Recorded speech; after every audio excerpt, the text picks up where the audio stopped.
Mom? Who's that?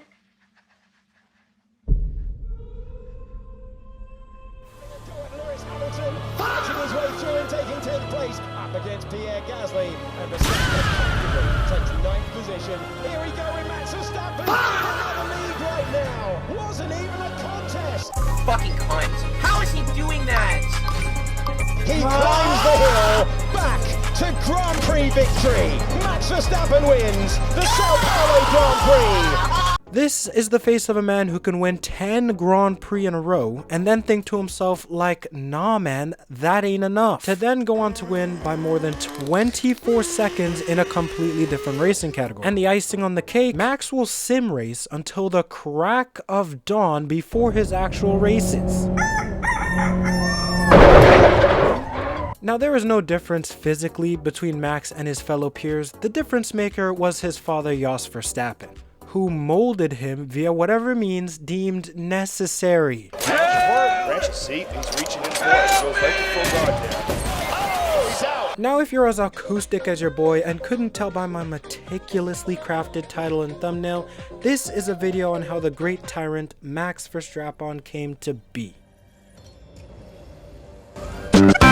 2015, and a young Max Verstappen's debut Formula 1 race starts off with a bang. After cutting up the field and making it to the points, his race ended after his lawnmower-powered Toro Rosso went kaput on lap 34. And although his father definitely wasn't happy, he didn't let that stop him. With a couple P4 finishes at the US and Hungary Grand Prix, he earned himself a spot at Redbull next to Daniel Ricciardo. Now, not even a year later, we see an exponential increase in this man's skill, as he began getting to work cooking some of the yunks.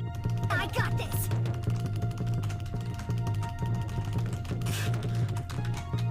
I got this. And at the ripe age of 18 years old, he shocked the world for the first time, becoming the youngest Formula 1 driver to ever win a race. Max Verstappen wins a Formula 1 Grand Prix. 2018 is the next biggest jump in Max's development race-wise. Just not restraint-wise. I got really tired of all the questions, so I think if I get a few more, I'll headbutt someone. This is when we saw Max have a roller coaster of a season, with a couple great moments and a couple minor mishaps.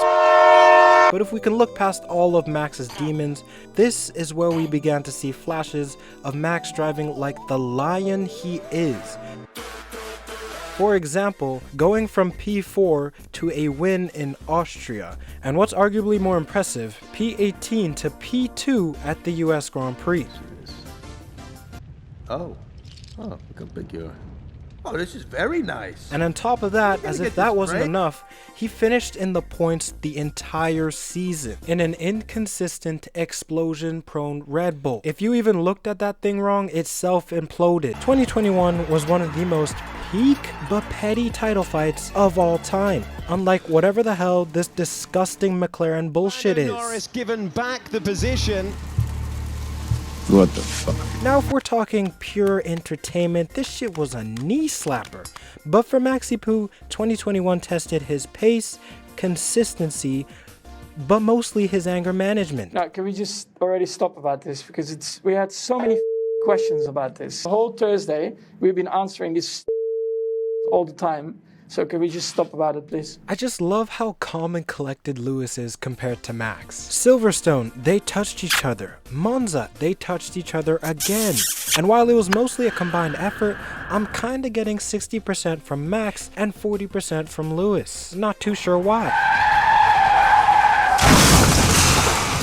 I can't be the only one a little depressed though that the greatest Formula 1 season ended the way it did. In my opinion, Lewis should have won 2021 and Max should have won 2025. And that's when the golden era hit like a truck, which was where Max was untouchable at Red Bull, winning several races in a row to the point where it was like he was playing F123 career mode but on 0% AI, allowing him to pull off prime Daniel Ricciardo dive bombs. There we go.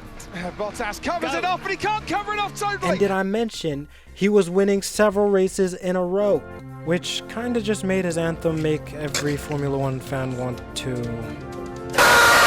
And the feats just keep stacking, frying his teammates' championship dreams and career in the process, which was discredited years later for obvious reasons. Coming into 2024 with high hopes for a 4th title, Max is driving like a mad lion who sees the entire grid as his prey, winning by sizable margins for the first half of the season. And it looked to us like it was going to be a season repeat of 2023.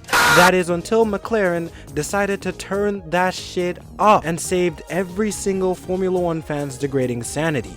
Coming off the summer break, Lando has the pace to win the championship, but just not the mentality, falling victim to Max's aggressive driving style numerous times. Max really said, "Fuck you, little homie, this championship is mine," and sealed it off completely by Vegas. 2025 and Red Bull cooks up a stinker of a car for Max, taking inspiration from the 2014 bipolar Ferrari. And at the start of the season, Max is down by over 100 points. And it looks to us like all hope would be lost and that one of the McLaren brothers would run away clean sweep. Until the two drivers, Lando and Oscar, fumbled, stumbled, and crumbled. Taking inspiration from Lance Stroll's driving style, which consists primarily of crashing, which gave Max the opportunity to claw back to a 2-point deficit. Max really said, "I understand it now." Take Sao Paulo 2025 for example. Max is starting from the pit lane and collects damage early on in the race, forcing him to pit again. He then gets into his bag work, finishing P3, just 4/10 from gobbling up Kimi Antonelli.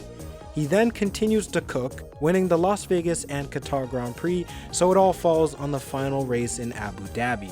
Max sticks his car on pole and finishes first, doing everything he can to win. But Lando manages 3rd position, clutching his title by just 2 points. Even though the decision-making skills were kinda a little bit sus, looking back on this man's evolution, and I'm just proud, losing the championship by such slim margins and still taking it like a champ. Even when he was feeling a little too sick to make the awards, he still sent a minute-long video congratulating Lando and the McLaren team for their amazing season. Even though it kinda did look like they had him and his sim racing setup held hostage, real talk though, had he managed to clutch up the title, I, as a hardcore D1 Lewis Glazer, would have considered him one of the GOATs of Formula 1, behind my King Lewis, of course.